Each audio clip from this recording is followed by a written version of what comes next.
Matabeleland.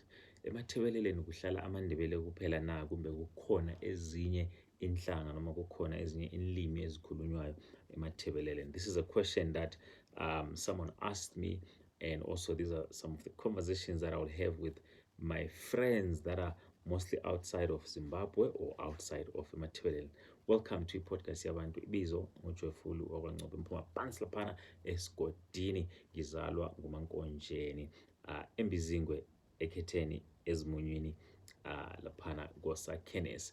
Namhlanje sizoxoxa nje sithi fahla kancane ngendaba yenhlanga noma ngithi ama-tribes or ama-languages ahlukahlukeneyo akhulunywa eZimbabwe. Sesike sabona kuphikiswana kakhulu enkundleni zokuxhumana ukuthi iningi labantu abakhuluma iShona ubathola bengafuni, noma you find a lot of people that speak Shona not really trying or not even wanting to learn to speak Ndebele or any other languages, but when they travel to countries like South Africa, you find them really trying so hard to learn isiZulu or isiXhosa, and we've seen this mostly with some of the population that resides in the Western Cape, or the place popularly known as Cape Town. So asiqale sithinte la sigijime siyafika eMatabeleland. Kuqala sibuza nombuzo ukuthi iMatabeleland ingeyamaNdebele kuphela na kumbe kukhona ezinye inhlanga?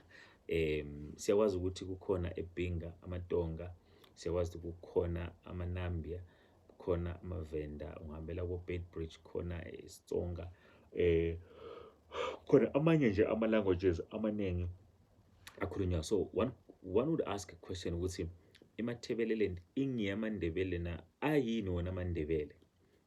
Because at some point we've heard about the umbrella term where everyone who lives in Matabeleland, at some point, some people that force them to belong to or to identify as amaNdebele, which is not fair, And we've seen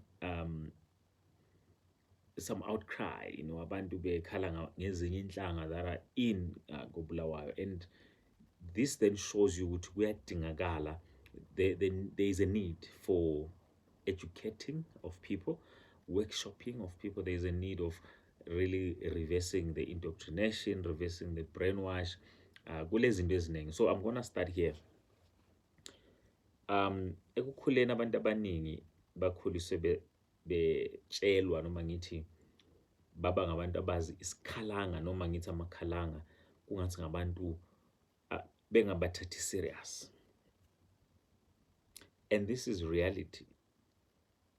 And this at some point then pushed or forced abantu abakhulela esikhalangeni noma bakhuliswa in places of amakhalanga, bathole besesaba noma bengazizwa be-proud ukukhuluma isikhalanga, begcine sebengabakhuluma isiNdebele. Lokhu kwenziwa kwini? Kwenziwa yiyo i-indoctrination and i-brainwashing le engikhulume ngayo, ukuthi kulezinto eziningi esazifundiswa sikhula kodwa ezingaqondanga. Just because ubufundiswa ngumuntu omdala ukubona kuliqiniso, ukubona kulungile, then you take that and run with. So namhlanje engifisa ukuthi sikuthinte noma ngithi sixoxa ngakho kakhulu yizo zona lezi zinto ezigcina sezihlukanisa abantu, kusetshenziswa this method okuthiwa i-divide and conquer. KulamaNdebele ancindezela ezinye inhlanga, kunamaShona ancindezela ezinye inhlanga. Ngiqamba laba bobabili ngoba yibo manje the major tribes ezikhona, kodwa akukhona amanye ama-tribes njengoba ngike ngaqamba isikhalanga, the Kalanga people, bakalaka. Abaningi kodwa abancindezelwa bagcina sebefakwa ngaphansi kakhulu kwesiNdebele, or noma ngithi kwamaNdebele, bakhulunyiswa isiNdebele. Into ekhona, into ephila. I want you to also share your opinion in the comment section, and also let's take this to other social media platforms like Facebook and other, TikTok, and try and educate each other. And try and educate each other, because singayekela ukwenza khona lokho, this will further cause a rift between different tribes, different people. Angifuni ukuthi siyithinte eyamaShona because eyamaShona iyodwa. futhi we misunderstand it because thina esayidini lethu sigcina sisibona ngathi amashona ayasincindezela, kanti-ke it is the system that is the problem, not the tribe, not the people.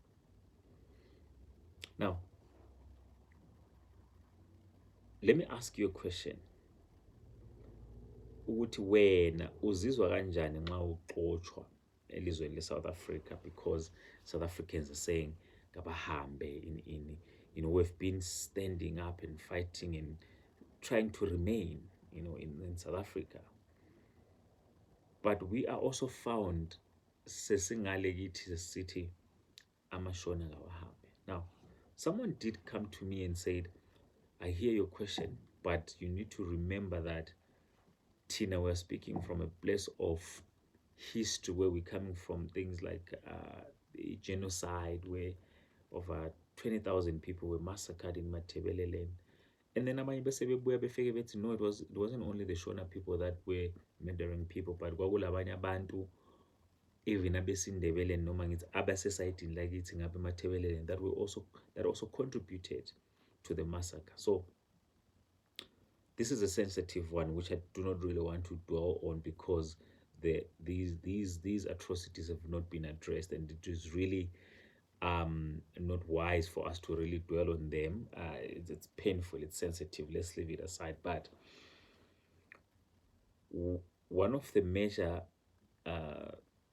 tools that is used by the oppressor, and here I'm talking about the past oppressor, which is the Smith regime and before, and then I'm talking about the current oppressor now, which is the ruling party that is really not allowing people to express themselves or not. So they use the divide and conquer method, which in this case they have used tribe, they have used language to divide us. And we then forget that before you are Shona, before you are Ndebele, before you are Kalanga, you are Zimbabwean.